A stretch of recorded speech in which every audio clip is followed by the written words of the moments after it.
Bloodstains lead through the dark hallway. A woman appears, demanding, "Where is it?" A beaten man struggles to breathe. Something terrible just went down. She points her sword, demanding an answer. He exhales, unfazed despite the pain. No one expected this woman to stand over him like this. She's revealed as the direct disciple of the Sword Supreme. Her power is unmatched, far beyond what anyone expected. She moves like a storm, slicing through enemies in a blur of golden light. She stands tall under the night sky. Light spears rain down, her power wiping out countless demonic humans in one strike. The title flashes, Divine Blade Waisila, the one who ended entire armies alone. Her attack hits, exploding with overwhelming force, leaving nothing but destruction behind. The enemy charges, but she's already in motion. Energy spirals around her like a storm about to break. She grabs his weapon mid-strike, pure confidence in her grip, snapping like glass. With one clean swing, her blade flashes, cutting through everything in front of her, ending the fight instantly. She's revealed as the Heavenly Demon, the one who started the Great Orthodox Demon War. The man glares, her grip tightens around his collar. He mutters, "I'm sure you know." She slams him against the wall, demanding, "Where did the remaining demonic humans go?" She glares at him, voice shaking with anger. "If you feel even an ounce of guilt." He coughs, barely breathing. "I do know, but I can't speak. My vocal cords are gone." A heart covered in demonic runes starts beating violently. The curse inside him is about to awaken. His cursed heart glows violently under his chest. He gasps, "The bind stops me." She leans closer, voice cold but steady. Last chance. She loosens her grip slightly, offering him a deal. "Everyone wants you dead, but if you help me, I'll do everything I can to save you." Her voice cracks as she begs, "So please," tears starting to fall. She breaks down completely, shouting, "Please," desperate for an answer. He coughs weakly, her emotions hitting harder than her words. The narration wonders, is it hatred for the demons she failed to stop, or something else entirely? The narration reveals the truth. Her pain isn't just hatred, it's loss. Her fiancé, Meteor Blade Jiang Xinyan, was taken by the demonic humans. The man laughs bitterly, mocking her. How ridiculous, the strongest woman alive, shaken just because of one man. His laughter twists into a cough as his body collapses, the tension between them thick with anger and regret. She slams him to the ground with brutal force. The impact shakes the floor. Standing over him, her voice trembles with rage. "If I had known you were this vile, I'd have killed you the moment we met." Her anger fades into regret. She mutters, "I regret not doing it so much." He recalls her words about their first meeting, confused by her hatred. The scene flashes back to their childhood, two kids meeting in a busy street, smiling innocently. He wonders, where did everything go so wrong? He admits his sins, calling himself a traitor who betrayed his people and sided with the demonic humans, accepting his downfall as karma. She wipes her tears, trying to pull herself together after the confrontation. Suddenly, she senses something. Her expression sharpens as she turns toward the noise. He drops to his knees, head bowed, trembling in the silence. She calls out confused, "Guyan-chun, what are you doing?" His chest glows violently as the demonic heart inside him cracks open, pulsing with unstable energy. He suddenly vomits a flood of black blood, the curse inside him going berserk as she watches in shock. With his remaining strength, he drags his finger through the blood, forming strange markings, his voice trembling, "The curse placed on me." A shadowed figure's voice echoes in his mind, "If I break the conditions, my heart will explode, killing me." The curse activates. His heart glows violently, symbols swirling as power bursts from within him. The narration reveals it, the heavenly demon's demonic art, a binding spell to ensure loyalty to the demon cult. She panics, shouting his name, "Guyan-chun, can you hear me?" as his hand trembles on the cold floor. He collapses into her arms, bleeding out as her voice fades from his hearing. She pleads for him to stop. Desperate, she yells, "What if I told you I was framed? That it wasn't my choice? Would you believe me then?" His hand twitches weakly. He mutters, as if, "I've got plenty of excuses too," his strength slipping away. Her eyes widen in panic as she realizes what's happening, but it's already too late. His trembling hand finishes the blood mark. He whispers, "I'm done." His body convulses violently as his heart bursts from within, the curse taking his life in a final, brutal surge. His body jerks violently before collapsing, blood splattering across the ground. He lies motionless, a hole where his heart used to be. His final thought echoes, "Why did I live this kind of life?" The scene shifts. He wakes somewhere dark, facing a small girl crying softly in front of him. The girl reaches toward him, weak and trembling, as he looks at her in shock, her face faintly familiar. She smiles through blood, whispering, "Brother, be happy," before fading away like a memory. He snaps back to reality.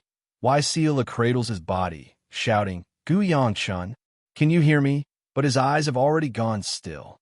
All his regrets, big and small, flash before his fading eyes, each one shaping the life he lived. Somewhere else, a girl sits alone in a green-lit cave, surrounded by bones. A shadow approaches her silently, signaling the start of something new. The girl looks up through her tears and whispers, "Is it you?" She breaks down, crying, "I am so sorry," her voice trembling with guilt. He stands silently, his expression unreadable. No words, just a heavy stare filled with quiet emotion. Waisila screams his name, tears streaming down her face as she shakes his lifeless body. "Gu-yang-chun." Her tears fall onto his bloodied lips, mixing grief with silence. The narration fades in, "Even this life." He stares at his blood-stained hand under the rain and murmurs, "Are you crying?" His eyes harden as he answers himself, as if, "This is just rainwater." She forces a faint smile and whispers, "I see. You're not crying," before her voice fades away. He looks up through the rain and asks quietly, "Has the moon risen yet?" She smiles faintly, her grip weak on his hand. "Yes, it's up there. Both are here, then. Good." Her hand slips from his grasp, falling lifelessly under the rain. Her lifeless body lies on the cold ground, rain washing away the blood as silence falls. Gu-yang-chun of the Shangshigu clan, born into a renowned Orthodox family, living once as a proud martial artist. But he betrayed them, turning to the demonic side. When the demonic cult lost the Great War, he was captured and tortured as a prisoner. Before dying, his fading eyes stare blankly, darkness closing in. Light seeps in, soft and warm. Echoes of a familiar word drift through his mind, potator. A flash of memory. A young girl smiles brightly, holding out a potato. "Do you want potater?" He blinks in shock, holding a potato in his hand. "Huh?" The scene shifts to a bustling market, sunlight replacing darkness as he looks around, confused. What?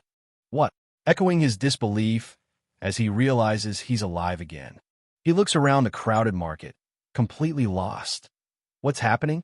"I'm sure I died." His mind flashes back to the moment he broke the heavenly demon's command, his body writhing in pain as the curse activated. The memory sharpens. His heart bursts open, blood everywhere. The realization sinks in. He really did die. He remembers dying in Waisiola's arms, the final moment etched in his mind. But now his heart beats calmly in his chest, as if that death never happened. Looking at his smaller hands and younger body, he realizes he's gone back to his past. He frowns, confused. If he's alive again, then why? Why is he back here?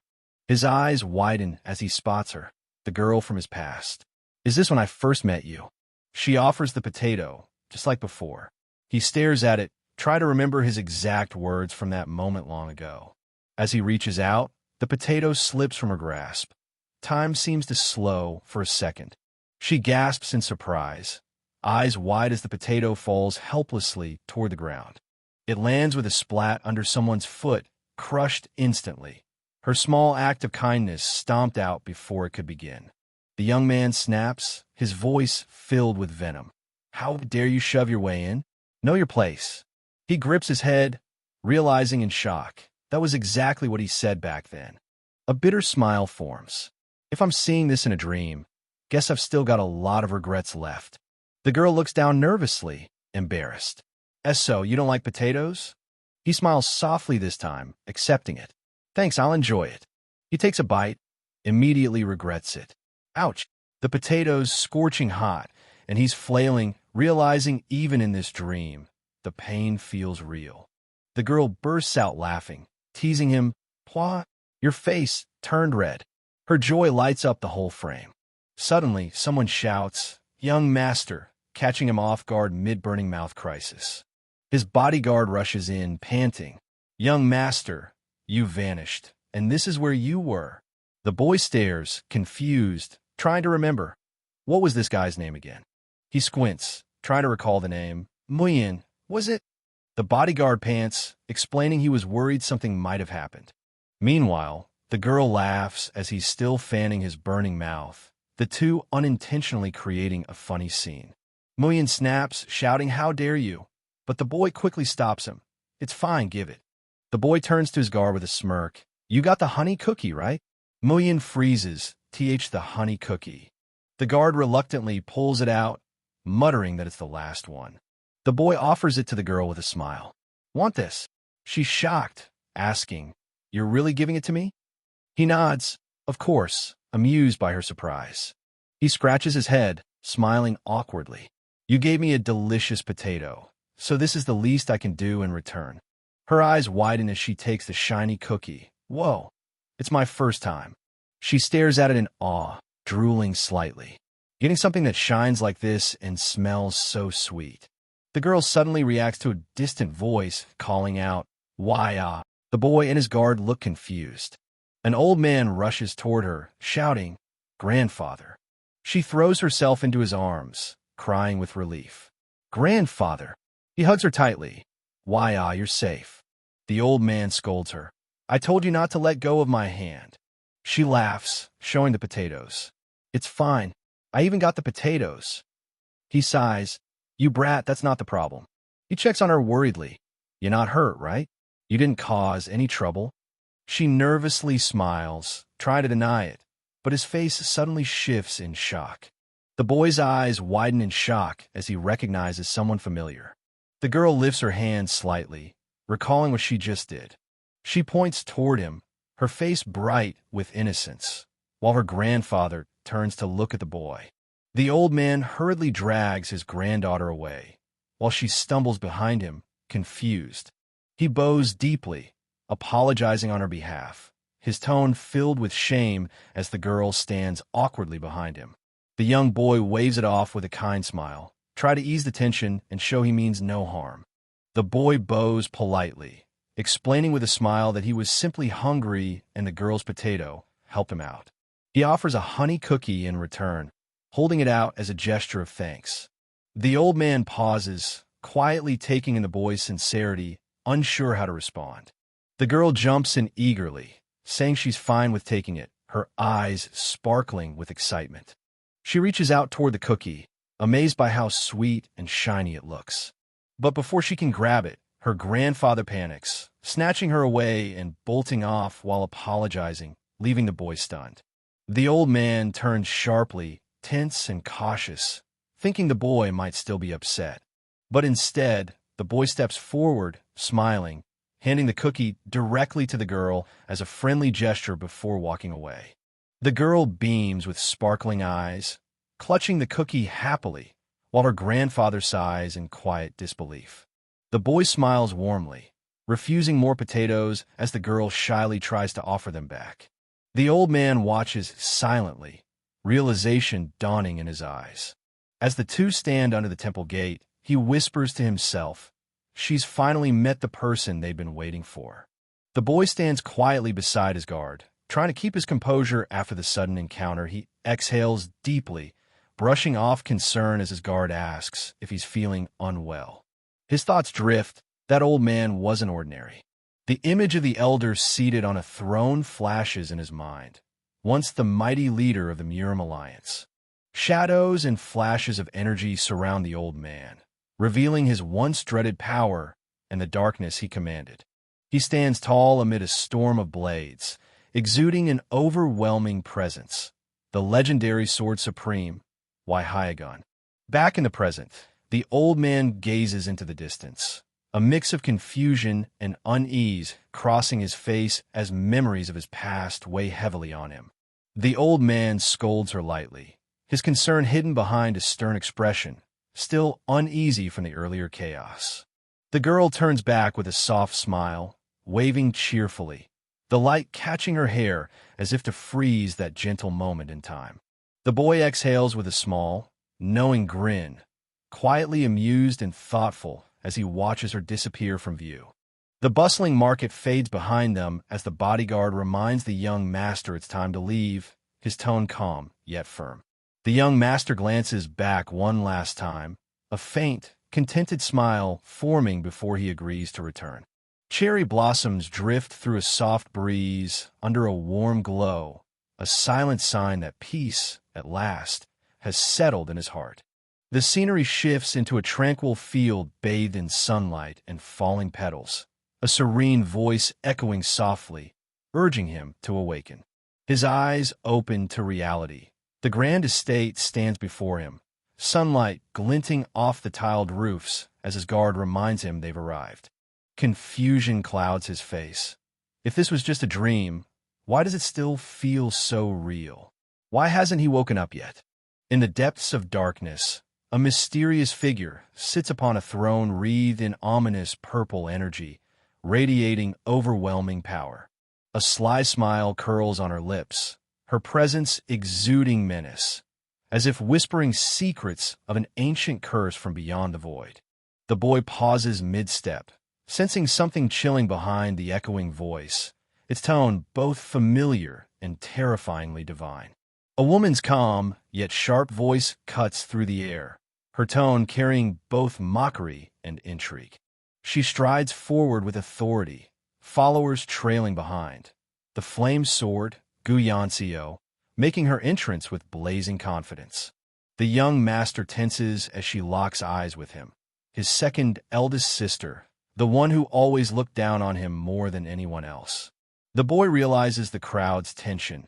Everyone is gathered because the clan head himself is about to arrive. His companion questions him suspiciously, sensing the young master's unease and unpredictable nature. The sister steps closer, her tone sharp and cold, warning him to stop whatever foolishness he's planning before it even begins. The young master defends himself, caught off guard as his sister snaps back, her irritation barely restrained. He admits his absence without hesitation, turning away with calm defiance, saying he'll apologize when the time comes. His words leave the others stunned. The sister clenches her jaw, clearly frustrated, while his guard looks on in disbelief. His sister's voice erupts in fury, shouting his name with blazing authority. Flames explode around her as she channels her power, the ground cracking beneath her feet. She strides forward through the inferno, eyes burning with anger, each step radiating heat and dominance. The elders murmur in concern, sensing tension rising and hoping the situation doesn't spiral out of control. The sister's fury peaks. Her teeth grit and flames flicker in her eyes as rage consumes her composure. Just as she's about to lash out, the young master stops her, warning her that their father, the clan head, is approaching. A powerful figure rides in on a rearing black horse, its hooves striking the ground with thunderous force. Dust and wind swirl as his presence commands attention. The man dismounts, his sharp gaze cutting through the tense air. His deep voice rumbles as he demands to know the cause of the disturbance. The clan head arrives, everyone bows instantly. The atmosphere shifts, thick with pressure and respect. The clan head says nothing, just stares down with calm authority. His presence alone demands silence. The young master stays bowed, sweat trickling down. His grip tightens, a mix of fear, guilt, and defiance hidden beneath his calm face. The clan head stays silent. His stare alone chills the air. He turns slightly, voice calm but heavy, commanding attention. The minister bows fast. Orders are coming. Something big's about to move. The clan head strides forward, his followers hurrying behind. His presence alone commands silence. Their eyes meet, a mix of tension and unspoken weight. The son feels that same heavy pressure from years past. Before leaving, the patriarch gives a calm but firm order, one that feels more like a warning than a request. The siblings sit frozen, tension thick in the air after their father's command. No one dares to speak first. He finally breaks the silence, awkward and nervous, trying to ease the pressure with a weak joke. The others can't help but smirk. Night falls over the clan estate. The calm moonlight contrasts the unease lingering from earlier. Something's coming. Inside the grand dining hall, the clan members take their seats.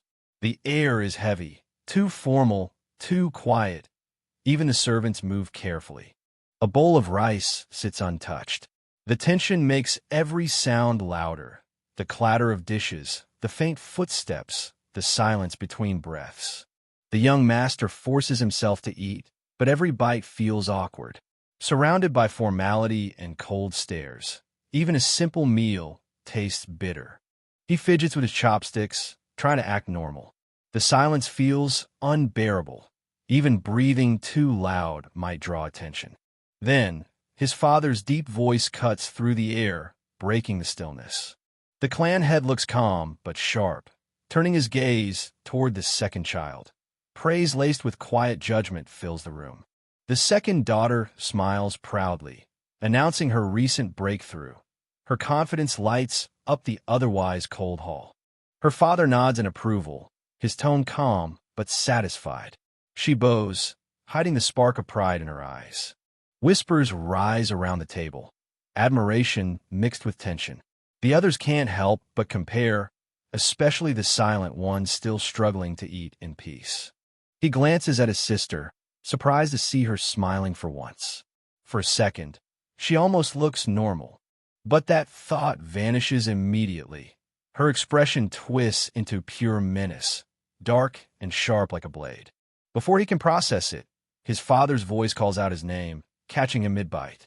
The tension spikes again. The father's deep voice cuts through again. He's aware his son left the clan grounds. The boy tries to stay calm, replying casually. The father observes quietly, his eyes unreadable, like he's weighing something unsaid. Then, just as abruptly, he stands and leaves. The boy watches him go, confused. It felt like there was more he wanted to say, but didn't. He's still lost in thought about what his father might want to discuss when a servant interrupts. She leans close, whispering that the clan head wants him to rest for the night and come tomorrow instead. His eyes widen. That's unexpected. He sits there puzzled, wondering what caused this sudden shift in tone. Night settles over the estate. Alone by the window, he stares into the quiet, the weight of the day pressing down. If this isn't a dream, then what is it? The thought hits him. Maybe this is regression, the kind of thing he'd only heard of in legends. He looks at his hand, the faint tremor proving it's real. Everything that's happened truly happened. He clenches his fist, determination flickering in his eyes. Maybe this time will be different. The thought burns in his mind. If this truly is regression, he might have a chance to strike down the heavenly demon first. But even he knows how impossible that sounds. A vision flashes before him. The heavenly demon standing atop a mountain of flames, having slain the three supremes. The sheer power feels untouchable, godlike. He remembers the hellish life he once lived. A demonic pawn, crawling beneath the heavenly demon just to stay alive. The memories sting. The endless blood, the loneliness, the regret of what he became. But in that pain, he found clarity. His cursed past taught him truths he could never see before. If this really is a second chance, he won't waste it. He'll live differently this time, not as a demon, but as someone human. He knows how fate will unfold. The heavenly demon's fall is inevitable. So until then, he'll keep his head down, live quietly, and prepare. But deep down, fire burns again. This time, he won't let regret rule his life. This time, he'll change everything. He takes a deep breath. The first step to changing his fate begins now. His body ignites with raw energy, veins glowing crimson as power floods through him like lightning. A blazing orb of fire bursts to life, the start of his rebirth, both in body and will. He laughs softly, a mix of relief and disbelief. The spark of power in his hands feels real. But as the night moon glows, reality sets in. That tiny flame is all he has left. His body's nearly empty. He remembers his sister, blazing with talent, her aura fierce and radiant. Compared to her, his strength feels insignificant, yet it fuels his resolve. Even with such weak energy, he refuses to give up. There's always a way forward. He recalls the secret art passed down through his bloodline, the Gu clan's forbidden cultivation technique. As crimson flames swirl around him, he begins mastering it once more, the legendary Gu flame wheel art. He envisions the path ahead, cultivating patiently, nurturing his flame like a blooming flower. At 4-star, that flame will surge outward, burning bright, radiating pure internal energy. And by 7-star, the fire won't just burn around him, it'll become him, wrapping his entire body in living flame. For now, he's nothing more than a 1-star, far weaker than his siblings, but not for long. Determined, he vows to build his strength fast, refining his inner energy until he reaches 2-star. This time, he'll walk a pure path, no shortcuts, no demonic power, just his own will and discipline. He channels his focus inward. No dark shortcuts this time, just the raw grind of his own strength. Energy bursts through his body, lighting up his core like a blazing sun ready to explode. But something feels off. His teeth grit as pain surges through him. There's a problem. The room hums with unstable energy as sparks swirl around him. He's pushing his limits hard. A sharp pain hits. His body gives out, collapsing from exhaustion. One more push, and he could have died. Gasping for air, he realizes the truth. With his weak foundation, using internal energy is like walking on a blade's edge. One mistake, and it's over. Despite the pain and exhaustion, a grin breaks through. He did it. His aura flares up, faint but steady. He's officially a 2-star now, the first step forward. He exhales under the moonlight, deciding to keep going, one step at a time, no rushing, no regrets. As dawn breaks over the mountains, he vows to live differently this time. No reckless choices, no self-destruction. Morning comes quietly, the world at peace, a fresh start waiting for him. But the moment he wakes up, reality hits. His body feels like it's been crushed. Morning light spills into his room as he groans in pain. His entire body's sore just from one night of training. He stretches, blaming himself for slacking all these years. The path to strength isn't going to be easy. As he grabs the door handle, he plans to visit the clan head later. But for now, there's still time to prepare. He slides the door open with renewed energy, smiling. Shall I train? But before he can step out, a familiar voice greets him warmly. A girl with bright eyes and a soft smile looks up at him, saying, "Hi again." A strange light tears across the night sky, glowing with a violent purple hue. One of the villagers tilts his head, squinting at the sight. It's not a star. Was that there before? His expression shifts to horror as the glow intensifies. A thunderous impact shakes the ground. Something massive has descended. Chaos erupts as grotesque creatures burst forth from glowing cracks, devouring everything in sight. The once peaceful world turns into a blood-soaked battlefield. And from the heart of that rift, a shimmering fracture tears open the gates of the demon realm. To fight back against the chaos, every sect began forming their own defense. The legendary sword units, elite warriors trained to slay the monsters from the rifts. Among them, the Gu clan stood proud with 5 sword units.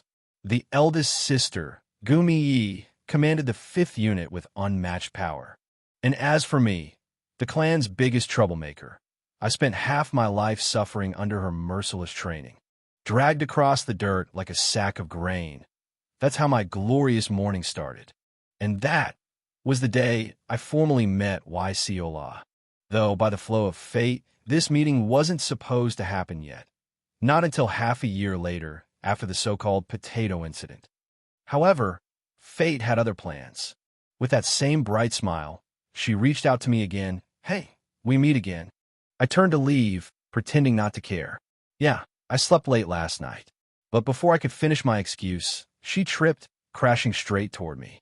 She suddenly grabbed my sleeve, her hand warm and steady, catching me completely off guard.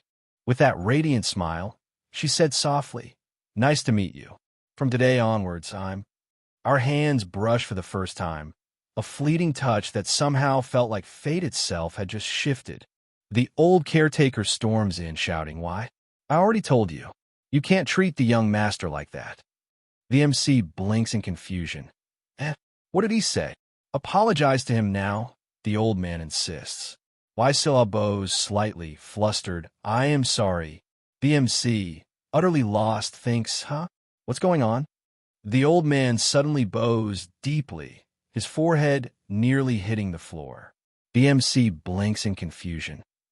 My name is Mun. The old man begins respectfully.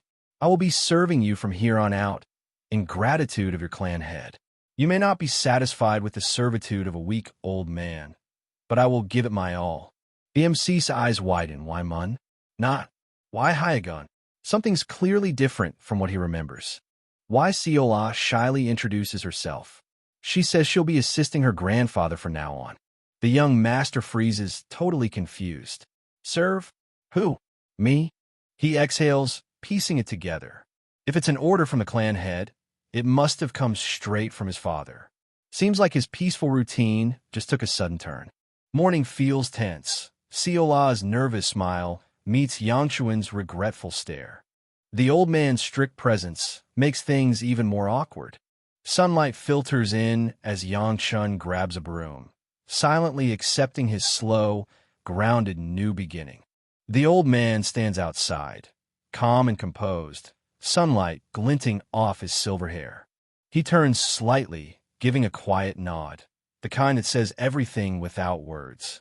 Inside, Yangshun forces a grin, doubting himself already. Is this really my life now? His face says it all. Yangshun looks uneasy. Something's clearly bugging him more than sweeping floors. A stack of clothes wobbles dangerously in the air. Siola appears, struggling but cheerful, insisting she can handle it while her friends laugh. Pure chaos wrapped in sunshine. Siola insists she's fine, juggling a mountain of clothes while her friends watch, half worried, half amused. Her foot slips, eyes widen in panic as gravity betrays her confidence. Crash! The pile collapses, and Siola goes tumbling down with a startled yelp. Chaos erupts again. Everyone freezes. Siola is flat on the ground while the old man sighs, clearly used to her clumsiness. Silence lingers until a small sniffle escapes, breaking the awkward moment. From a distance, Yangshun watches, dumbfounded. How can someone be this bad at chores? He mutters as the others comfort her. Her friends comfort Siola, patting her head gently, while Yangshun just can't wrap his mind around how someone with martial talent can be this clumsy. Yangshun leans back, rubbing his temples. Her chaos is starting to give him an actual headache. Suddenly, Siola jumps up and rushes off, ignoring her friend's confused call. Clearly, she's got something on her mind. Siola shows up nervously, still wearing a bucket on her head. Yangshun stares down, confused but amused. She blurts out that she's supposed to follow him everywhere. Yangshuan's face instantly drops into disbelief. When he asks who told her that, she yells, "Grandpa!" And sure enough, the old man casually appears in the background, broom in hand. Yangshun realizes Siola is now his direct servant, and judging by her clueless smile, it's probably because no one else wanted the job. He sighs, questioning how his prestigious clan could assign him a servant so casually, while Silla happily bounces toward him. Despite his doubts, he softens up. Siola's sincerity makes him smile, even if being called young master still feels way too awkward. Siola smiles brightly, proud of her perfect work. Yangchun stares at his ruined robe, dead inside. He sighs, deciding to fix it himself, wondering if his dad just hires anyone now. Yangchun adjusts his boots, planning to visit his father to get some answers. He walks off, still confused about everything happening around him. Siola dashes after him, calling out in a panic, refusing to let him go alone. Yangchun tells Siola to stay put and learn the basics before tagging along. Siola lowers her gaze, cheeks red, clearly disappointed but obedient. Her grandfather watches quietly, concern and sympathy written all over his face. A quiet moment passes between them, awkward but gentle. Yangchun turns to leave, reminding her to focus on learning properly. Siola lowers her head, watching him go with a mix of sadness and determination. As Yangchun steps out, he pauses halfway through the gate. With a small smile, he promises Siola a treat if she works hard. Siola's face lights up with pure joy, her excitement radiating as everyone watches her cheer. The old man watches Siola quietly, a faint, knowing smile on his face. Under the bright sky, Yangchun takes a deep breath, nerves kicking in. As he approaches the grand doors, he reflects on how distant he once was from this person, now unsure what awaits him beyond that room. Yangchun plans to ask calmly about the sudden arrival of his new attendants. But before he can knock, a stern voice startles him, his father's towering presence catching him off guard. Flustered, he quickly obeys and steps inside. Yangchun sits stiffly across from his father, mentally scolding himself for blurting out something stupid earlier. Trying to sound calm, he answers when asked about the new servants, keeping a polite tone. His father's steady voice follows, probing deeper, wanting to know Yangchun's real thoughts about them. Yangchun carefully begins to speak, thankful for the servants but curious about his father's reasoning. His father stays silent, sipping his tea with a calm, yet unreadable expression. After a pause, the clan head simply tells him to wait. The truth will come when the time is right. Yangchun nods, understanding there's more beneath the surface. Yangchun stays quiet, sensing there's more his father isn't saying. His thoughts race. Maybe his father knows everything about why Siola and why Hyagun. Did they make some sort of deal? His father shifts the topic, ordering him to focus on tomorrow's Unified Dragon Assembly. Yangchun nods, masking his unease with obedience. Yangchun freezes for a moment, trying to recall what the Unified Dragon Assembly even is. Realization hits him like a thunderbolt. His eyes widen, a bead of sweat forming. He remembers the Unified Dragon Assembly, an event far beyond what he's ready for, and panic floods his face. Yangchun stares blankly, his tone dead serious. He'd rather die than attend that event. His attendant looks worried, unsure how to respond to the young master's despair. The courtyard hums with quiet chatter as Yangchun admits it. Yeah, he really hates the idea of going to the Unified Dragon Assembly. The Unified Dragon Assembly selects new sword unit members. Held twice a year, it honors warriors who guard against the demon realm. They risk their lives for the Gu clan and the people of Shangxi. All Gu clan members of direct bloodline must attend the assembly. It's mandatory. Yangchun, dreading it, jokes that dying might be his only escape. His attendant reminds him, the clan head would kill him before he even tried that stunt. Yangchun panics after hearing Elder Li will be at the assembly. The man's temper is infamous. Realization hits. This is the worst-case scenario. Memories flood back of Elder Li's brutal discipline. As the clan's only son, Yangchun was always blamed for the family's honor, making his childhood a nightmare. Yangchun admits Elder Li was dedicated, though always busy. Even so, the man always found time to scold and train him, which only made Yangchun want to hide. He sighs, realizing not even his father was that involved, yet he still ended up a loser despite all those harsh lessons. Yangchun mutters to himself, asking when they'll depart. His aide replies they'll leave once everyone's ready. Meanwhile, Seola draws all the attention with her charm. Yanchun calls out Hanghwa for delaying, who apologizes, saying she was helping Seola prepare. Yanchun frowns, assuming Seola caused more trouble. Hanghwa hesitates, unsure how to respond. Then Seola steps forward, dressed neatly, blushing shyly, looking far too cute for anyone to scold. Yanchun freezes, eyes widening. His cheeks flush red as he stares at Seola, completely mesmerized. Seola suddenly calls out, running toward him, snapping him out of his daze. Seola beams brightly, saying everyone called her pretty. Yanchun blushes, awkwardly mumbling, "So what?" while secretly agreeing she really is pretty. Seola tilts her head and asks sweetly if he thinks she's pretty too. Yanchun turns red with frustration and embarrassment, steam practically coming out of his head. Flustered, he yells for everyone to move out, ignoring Seola teasing, "Am I pretty?" As the carriage speeds away, Seola excitedly leans out, marveling at how fast and fun the ride is.